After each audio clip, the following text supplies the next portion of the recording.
అందరికీ నమస్కారం అండి. Welcome to infinity astrological sciences YouTube channel. ఈరోజు మనము జాతకంలో సన్యాస యోగము, వైరాగ్యము, అలాగే వివాహం లేనటువంటి జాతకం ఎలా ఉంటుంది, అలాగే ఎటువంటి గ్రహస్థితి వల్ల వాళ్లకు లైఫ్‌లో భౌతిక సుఖాలకు దూరంగా ఉండాలనే ఒక మనస్తత్వం కలుగుతుంది. అలాగే వీటితో పాటు వ్యయస్థానమైనా సరే, వ్యయాధిపతి అయినా సరే సంబంధపడేటప్పుడు వాళ్ళ యొక్క ఫలితాలైనా సరే, ప్రభావమైనా సరే ఎలా ఉంటుందనే విషయం గురించి డిస్కస్ చేసుకోబోతున్నాము. సో ఫస్ట్ ఆఫ్ ఆల్ మనము జాతకంలో సన్యాస యోగం అనేది ఎలా ఏర్పడుతుందనే విషయం గురించి మాట్లాడుకోవాల్సొస్తే, జనరల్‌గా సన్యాస యోగం అనేది మనకు ఏదైనా ఒక భావంలో 4 గ్రహాలు అంటే ఏ గ్రహాలైనా అవ్వనివ్వండి, ఎక్స్‌క్లూడింగ్ రాహు, కేతువు 4 గ్రహాలు కనుక ఏదైనా ఒక భావంలో ఉండి, ఆ 4 గ్రహాలలో కర్మాధిపతి అయినటువంటి దశమాధిపతి అంటే జాతకంలో మనకు 10వ ఇంటికి అధిపతి అయినటువంటి దశమాధిపతి కూడా ఉంటే, అది నార్మల్‌గా సన్యాస యోగానికి దారితీస్తుందండి.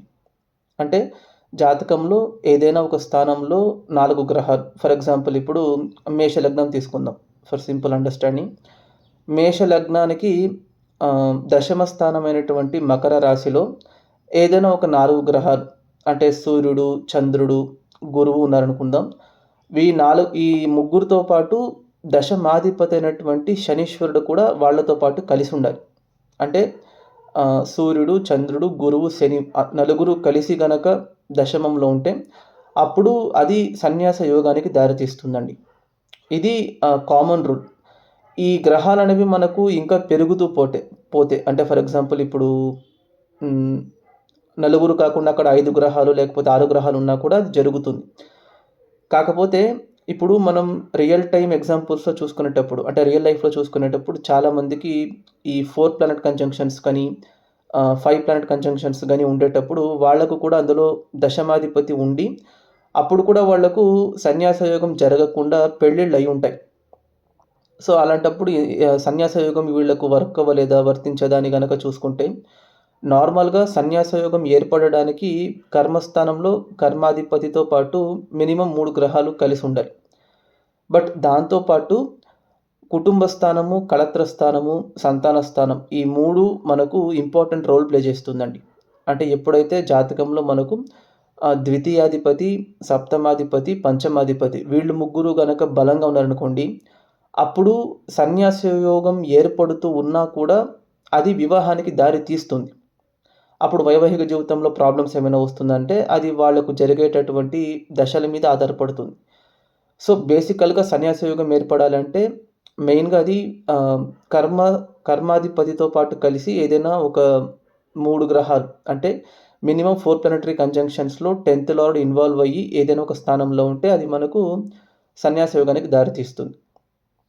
ఇందులో మనకు సపోజ్ ఒకవేళ మోక్ష స్థానంలోనో, మోక్షాధిపతితో గానో ఏర్పడేటప్పుడు ఏంటంటే, అప్పుడు అది వాళ్లకు మోక్ష ప్రాప్తిని, మోక్ష సాధనని ఇచ్చే రకంగా చూసుకుంటుంది. నార్మల్‌గా ఏంటంటే జాతకంలో మనకు వ్యయస్థానము, వ్యయాధిపతి ఎంత బలపడతారో, అప్పుడు వాళ్లకు స్పిరిచువల్ లిబరేషన్ అనేది అంత ఈజీగా జరుగుతుందండి. అంటే వాళ్లకు దేని మీద మరీ ఎక్కువ మోహం అనేది ఉండదు. అటాచ్‌మెంట్ అనేది ఉండదు. ఫిజికల్ డిజైర్స్ మీద పెద్దగా వాళ్లకు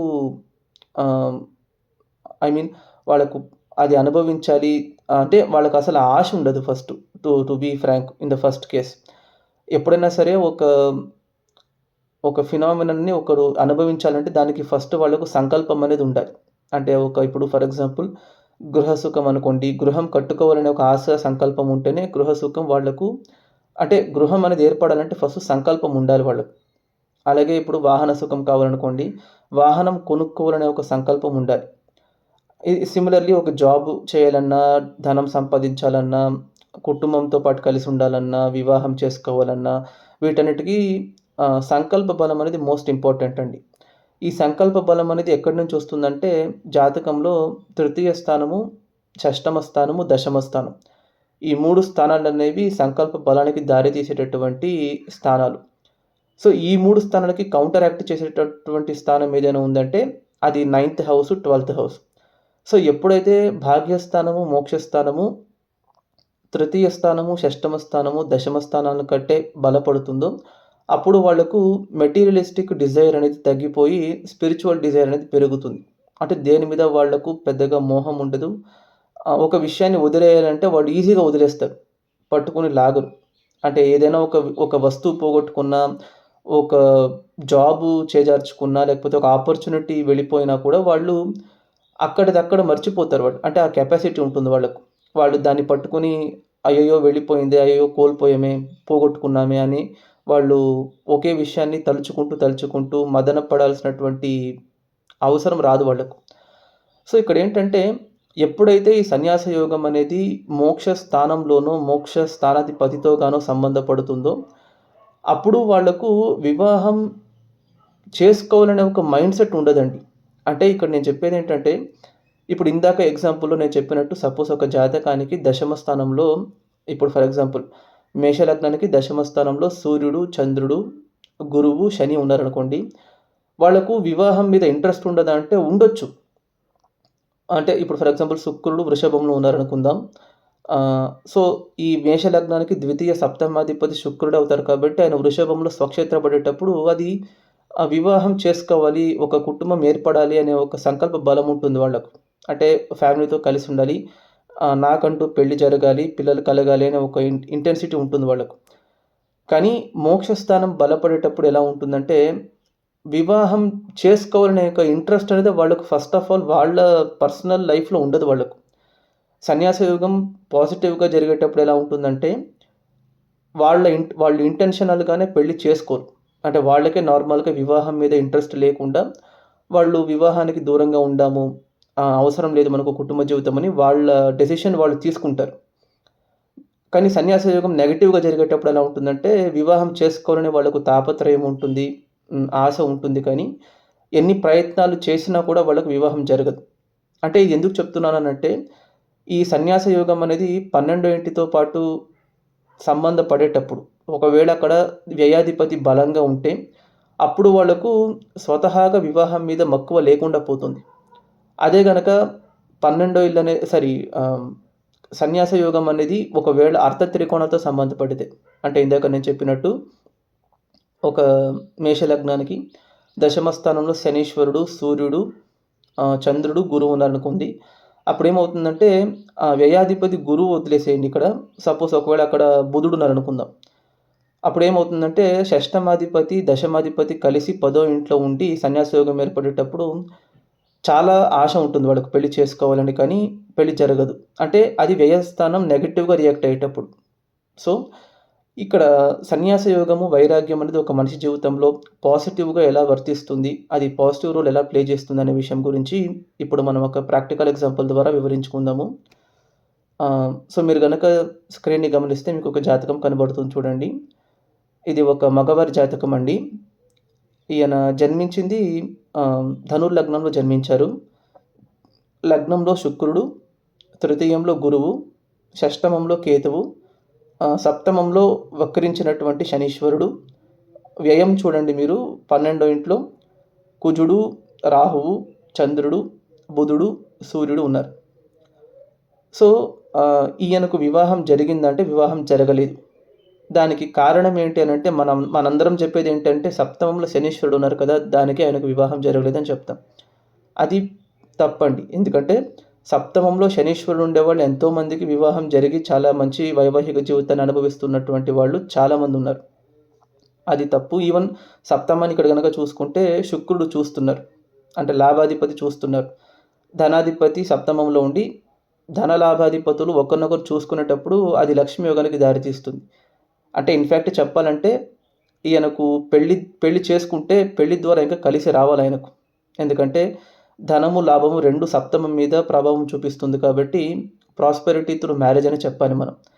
అందులో కూడా శనీశ్వరుడు అక్కడ నార్మల్‌గా లేరు. ఆయన వక్రించి ఉన్నారు. సో, నార్మల్‌గా ఏ శనీశ్వరుడైతే మ్యారేజ్‌ని డిలే చేయాలో, మ్యారేజ్‌ని ఆలస్యం చేయాలో, ఆ శనీశ్వరుడు వక్రించి ఉండేటప్పుడు రివర్స్‌లో అదే వివాహాన్ని ఇంకా తొందరగా తీసుకురావాలాయన. కానీ ఇక్కడ ఈయనకు వివాహం జరిగిందనంటే ఈయనకు వివాహం జరగలేదు. ఎందుకు జరగలేదు అనంటే ఆయన ప్రయత్నించి జరగలేదా? ఆయనకు మ్యాచెస్ ఏవి సెట్ కాలేదా? లేకపోతే ఏమన్నా బ్రేకప్స్ అయ్యాయా? ఇలాంటివి అడిగేటప్పుడు ఫస్ట్ ఆఫ్ ఆల్ ఆయనే పెళ్లి చేసుకోకూడదని నిశ్చయించుకున్నారు. అంటే ఆయనకు మెటీరియలిస్టిక్ డిజైర్, అంటే మ్యారేజ్ చేసుకోవాలనే ఒక డిజైర్ అనేది ఫస్ట్ కేస్‌లో లేదాయనకు. ఎందుకు లేదు అని గనక చూసుకుంటే, ఫస్ట్ ఈ జాతకంలో సన్యాస యోగం ఏర్పడుతుందనేది మనం చెక్ చేయాలండి. ఎలా చెక్ చేయాలి? ఇందాక నేను చెప్పినట్టు కర్మాధిపతితో పాటు కలిసి ఇంకొక 3 గ్రహాలు గనక కలిసుంటే, అది ఏదైనా భావమైనా సరే, అది సన్యాస యోగానికి దారితీస్తుంది. ఇక్కడ చూసుకుంటే సన్యాస యోగం ఎలా ఏర్పడుతుందంటే, దశమాధిపతి అయినటువంటి బుధుడు వ్యయస్థానంలో ఉన్నారు. ఆయనతో పాటు ఇంకో నలుగురున్నారు. కుజుడున్నారు, రాహు ఉన్నారు, చంద్రుడున్నారు, సూర్యుడున్నారు. కాకపోతే ఇక్కడేమవుతుందంటే, ఇదే సన్యాస యోగంలోనే సప్తమాధిపతి కూడా ఇన్వాల్వ్ అయినట్టు అవుతుంది మీకు. ఎందుకంటే ధనుర్లగ్నానికి దశమాధిపతి, సప్తమాధిపతి కూడా అవుతారు. సో, అప్పుడేమవుతుందంటే, ఇక్కడ కర్మాధిపతితో పాటు కలిసి ఇంకొక 4 గ్రహాలు వ్యయస్థానంలో వ్యయాధిపతితో పాటు కలిసి ఉండేటప్పుడు అది చాలా తీవ్రమైనటువంటి సన్యాస యోగానికి దారితీస్తుంది. కాకపోతే ఈ సన్యాస యోగం ఈయనకు పాజిటివ్‌గా వ్యవహరిస్తుందా? నెగెటివ్‌గా వ్యవహరిస్తుందా? అనే విషయం గురించి మాట్లాడుకోవాల్సొచ్చేటప్పుడు, ఇది ఈయనకు చాలా పాజిటివ్‌గా వ్యవహరిస్తుందన్నట్టుగానే భావించాలి. అదేంటి 12వ ఇంట్లో రాహు ఉన్నారు, చంద్రుడున్నారు, కుజుడు, బుధుడు, సూర్యుడు ఉన్నారు. సో, అక్కడ పాపత్వం జరుగుతోంది కదా! సో, అలాంటప్పుడు ఎందుకు సన్యాస యోగం మంచిగా జరుగుతుందని కనుక మనం ఆలోచిస్తే, వ్యయస్థానంలో వ్యయాధిపతి స్వక్షేత్రంలో ఉన్నారు చూడండి. అంటే అక్కడ అన్ని గ్రహాలు ఉన్నా కూడా అవన్నీ కుజుడి యొక్క ఆధిపత్యంలోనే ఉన్నాయి. సో, ఎంత పాపత్వం చెందినా కూడా అక్కడ కుజుడు ఇంట్లో కుజుడితో పాటు కలిసే ఉన్నాయి కాబట్టి సన్యాస యోగం అనేది అక్కడ పాజిటివ్‌గా వ్యవహరిస్తుంది. అంటే నిజ జీవితంలో ఈయనకు ఈ సన్యాస యోగం ఎలాంటి ఫలితాలను అందించాయని కనుక చూసుకుంటే, ఈయన జన్మించింది బుధ దశలో జన్మించారండి. ఈయనకు 1974 నుంచి 1986 వరకు బుధ దశ జరిగింది. 12 సంవత్సరాల వరకు. తరువాత కేతు దశ జరుగుతుంది ఆయనకు. 1993 వరకు జరిగింది. కరెక్ట్‌గా కేతు తర్వాత ఆయనకు శుక్ర దశ జరుగుతుంది. 1993 నుంచి 2013 వరకు. యాక్చువల్‌గా ఈయనకు శుక్ర దశ కరెక్ట్‌గా సెటిల్మెంట్ పీరియడ్‌లో వచ్చిందండి. అంటే శుక్ర దశ స్టార్ట్ అయ్యేటప్పటికి ఆయనకు ఏజ్ 19 సంవత్సరాలు. అది ఆయనకు 39 సంవత్సరాల వరకు జరుగుతుంది. ఇక్కడ దశ గురించి మనం ఎందుకు ఇంపార్టెంట్‌గా చర్చించుకుంటున్నామనంటే, కొన్ని సార్లు జాతకాల్లో సన్యాస యోగం ఎంత బలంగా ఉన్నా కూడా జరిగే దశ గనక అర్ధత్రికోణానికి సంబంధించినటువంటి దశ జరుగుతూ ఉంటే వాళ్ళకప్పుడు వివాహం జరుగుతుంది. ఇక్కడ అదే టైంలో ఏంటంటే వివాహం చేసుకునే పీరియడ్‌లోనే ఈ దశ వస్తుంది ఈయనకు. 19 ఏళ్ల నుంచి 39 ఏళ్లంటే ఆ టైంలోనే ఉన్నత విద్య, ఉన్నత చదువు, ఉద్యోగము, సంపాదన, వివాహము, సంతానము అన్నీ 20-40 ఇయర్స్ లోపే జరుగుతుంది. సో, కరెక్ట్‌గా మ్యారేజ్ చేసుకునే ఏజ్‌లో ఈయనకు షష్టమ లాభాధిపతి అయినటువంటి శుక్ర దశ లగ్నంలో ఉండి జరుగుతుంది. ఇక్కడ ఆయనకు ఎలా జరుగుతుందనంటే, కరెక్ట్‌గా ఆయన 2000 సంవత్సరంలో ఎంబీఏ పూర్తి చేసుకున్నారు. అప్పుడు ఆయనకు ఏజ్ 25 ఏళ్ళు. తర్వాత ఆయన జాబ్ చేస్తున్నారు. కానీ శుక్ర దశలో ఏంటంటే ఆయనకు వాళ్ళ తల్లిదండ్రులు సంబంధాలు చూస్తూ ఉన్నా కూడా ఆయన ఇంటెన్షనల్‌గా పెళ్లి చేసుకోను అని చెప్పి ఖరాఖండిగా చెప్పేశారు వాళ్ళకు. అంటే శుక్రుడు ఇక్కడ ఈయనకు ఎందుకు వివాహం మీద మక్కువ లేకుండా చేస్తున్నారు అని గనక చూసుకుంటే, ఆయన ఉన్నది ఏ నక్షత్రంలో ఉన్నారో చూడండి. ఆయన మూల నక్షత్రంలో ఉన్నారు. ఒకటి. కేతువు ఎక్కడ ఉన్నారో చూడండి. ఆయన వృషభంలో ఉన్నారు. అంటే శుక్రుడు కేతు నక్షత్రంలో ఉన్నారు. కేతువు శుక్రుడి రాశిలో ఉన్నారు.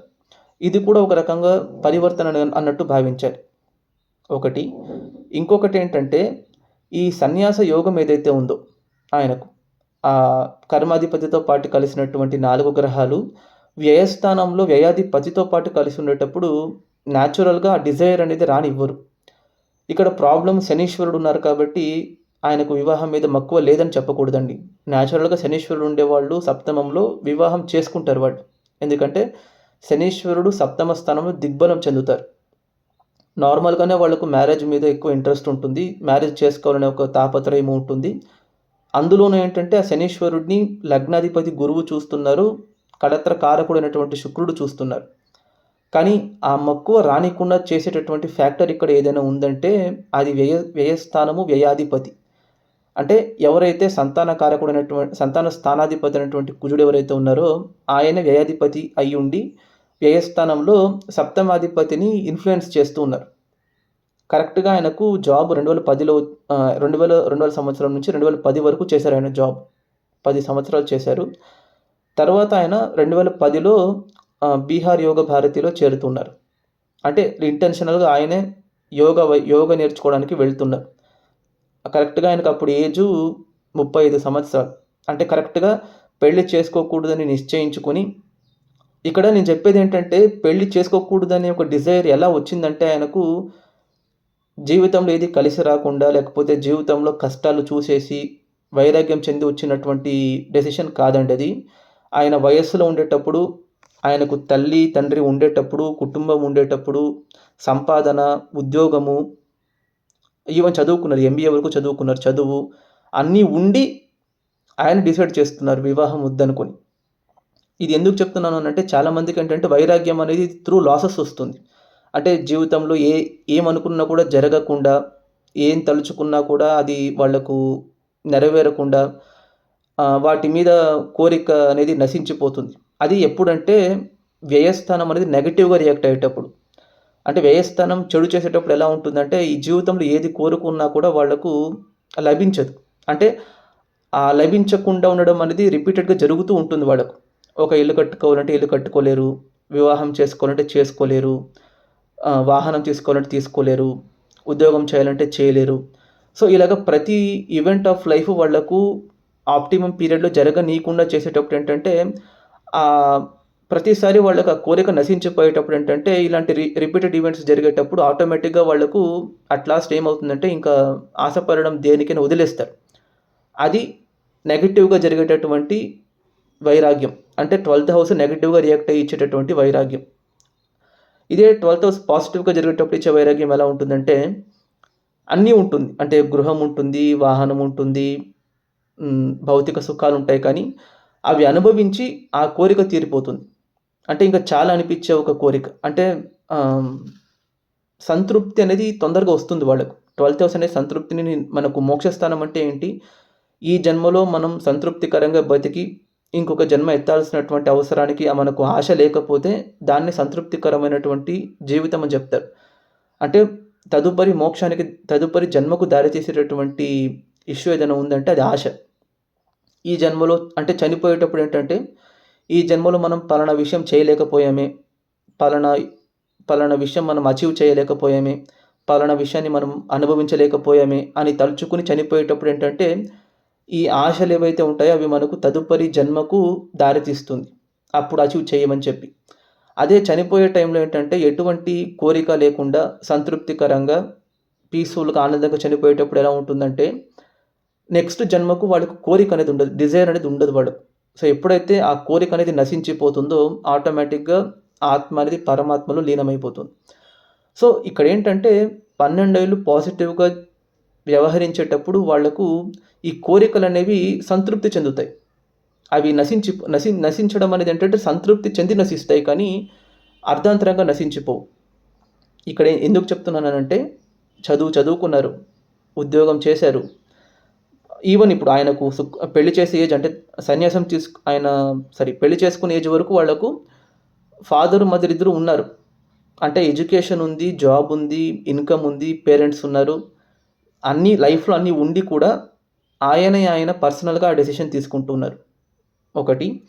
ఇది కూడా కరెక్ట్‌గా ఏంటంటే సూర్యదశ దగ్గర పడేటప్పుడు తీసుకుంటున్నారు. ఆయనకు సూర్యదశ 2013లో స్టార్ట్ అయింది. ఆయన బీహార్ యోగ భారతిలో 2010లో జాయిన్ అవుతున్నారు. అంటే 3 సంవత్సరాల ముందు జాయిన్ అవుతున్నారు. కరెక్ట్‌గా సూర్యదశలో ఆయనకు 2015లో ఆయన సన్యాసం పుచ్చుకుంటున్నారు. ఆయనకు అప్పుడు ఏజ్ 41 ఇయర్స్. సో, ఇక్కడేంటంటే ఇప్పుడు ఆయనకు అక్కడ ఏమైనా కష్టాలు ఏమైనా వచ్చాయంటే లేదు. ఆయన నలుగురికి నేర్పిస్తూ ఉన్నారు. ఆయన హ్యాపీగా ఉన్నారు. ఆయనకు ప్రాబ్లమ్ ఏమీ లేదు. బట్ ఈ ప్రాసెస్ ఏదైతే ఉందో అంటే టువర్డ్స్ వైరాగ్యం వెళ్ళే ప్రాసెస్ ఏదైతే ఉందో అది ఆయనకు సుఖంగా జరిగింది. అంటే ఆయన కోరుకున్నవన్నీ ఆయనకు జరగనీయకుండా, లేకపోతే ఆ కోరికలని నెరవేరకుండా ఇంకా వేరే ఏ దారి లేదని ఆయన వెళ్ళినటువంటి ఫినామినన్ కాదిది. ఆయన ఎలాగైతే చదువుకోవాలనుకున్నారో చదువుకున్నారు. తల్లిదండ్రుల సుఖాన్ని అనుభవించారు. ఉద్యోగం చేశారు. సంపాదించారు. ఈవెన్ వివాహం వద్దనుకున్నారాయన. ఆయన సొంత డెసిషన్‌తోనే ఆయన బీహార్ యోగ భర్తీలో చేరుకున్నారాయన. అంటే సన్యాస యోగము, అలాగే వైరాగ్యం అనేది మనకు పాజిటివిటీని, నెగటివిటీని సూచించేదేంటంటే వ్యయస్థానం అండి. ఇది మోస్ట్ ఇంపార్టెంట్. ఎందుకంటే వ్యయస్థానం అనేది ఒక మనిషి జీవితంలో వాళ్ళు సంతృప్తి చెందగలుగుతారా లేదా? వాళ్ళ జీవితంలో వాళ్ళకున్నటువంటి భాగ్యాలేవైతే ఉన్నాయో, అంటే ఇప్పుడు ఫర్ ఎగ్జాంపుల్ చాలామందికేంటంటే గృహాలుంటాయి, వాహనాలుంటాయి, సర్వ భౌతిక సుఖాలుంటాయి గానీ అనుభవించలేరు వాళ్ళు. ఆ తీరికుండదు. పోనీ అనుభవించినా కూడా దాంట్లో సంతృప్తి కలగదు వాళ్ళకు. ఇంకా కావాలి, ఇంకా కావాలనిపిస్తూనే ఉంటుంది వాళ్ళకు. సో, ఆ సంతృప్తినిచ్చేదేంటంటే వ్యయస్థానం. ఎప్పుడంటే వ్యయాధిపతి బలపడతారో, అప్పుడు విపరీతమైనటువంటి ఆత్మ సాక్షాత్కారం కలిగేటటువంటి ఫినామినన్ అదే ఇండ్యూస్ చేస్తుంది. ఆత్మ సాక్షాత్కారం ఎప్పుడు కలుగుతుందంటే, ఒక కోరిక అనేది నశించిపోయేటప్పుడు ఆటోమేటిక్‌గా డిజైర్ అనేది నశించిపోతుందక్కడ. సో, డిజైర్ అనేది వెళ్ళిపోయేటప్పుడు వాళ్ళకి ఆటోమేటిక్‌గా దాని మీద మక్కువ కోల్పోతారు కాబట్టి హ్యాపీగా ఉంటారు వాళ్ళు. దేని మీద అటాచ్‌మెంట్ ఉండదు వాళ్ళకు. ఓకేనా? బట్ ఇది నేను ఎందుకు చెప్తున్నాననంటే, ఇదే కాంబినేషన్స్ కనుక వేరే వాళ్ళ జాతకంలో ఉంటే వాళ్ళందరూ సన్యాసులైపోతారు. వాళ్ళందరికీ వైరాగ్యం వచ్చేస్తుంది. అలా అనుకోకండి. ఇదివరకే మన ఛానెల్‌లో చాలా వీడియోస్‌లో మనం డిస్కస్ చేసుకున్నాం. 12 ఇంట్లో 4 గ్రహాలు, 5 గ్రహాలు ఉండే జాతకాలు. అందరికీ పెళ్ళిళ్ళయినాయి. వాళ్ళు మెటీరియలిస్టిక్ లైఫ్‌ని బాగా లీడ్ చేస్తూ ఉంటారు. బట్ ఇక్కడేంటంటే నేను చెప్పేది సన్యాస యోగం అనేది వ్యయస్థానంలో పాజిటివ్‌గా ఏర్పడేటప్పుడు వాళ్లకు ఆత్మ సాక్షాత్కారమైనా సరే, మోక్ష సాధన అయినా సరే పాజిటివ్‌గా జరుగుతుంది. సో, ఇంతవరకు నా వీడియో చూసారనంటే మీకు ఈ వీడియో నచ్చిందని అనుకుంటున్నాను. దయచేసి ఈ వీడియోకి ఒక లైక్ చేయండి, షేర్ చేయండి. మీ యొక్క వాల్యుయబుల్ ఒపీనియన్స్‌ని కామెంట్ రూపంలో తెలియజేయండి. అలాగే ఛానెల్‌ని మాత్రం సబ్స్క్రైబ్ చేసుకోవడం మర్చిపోకండి. Thank you.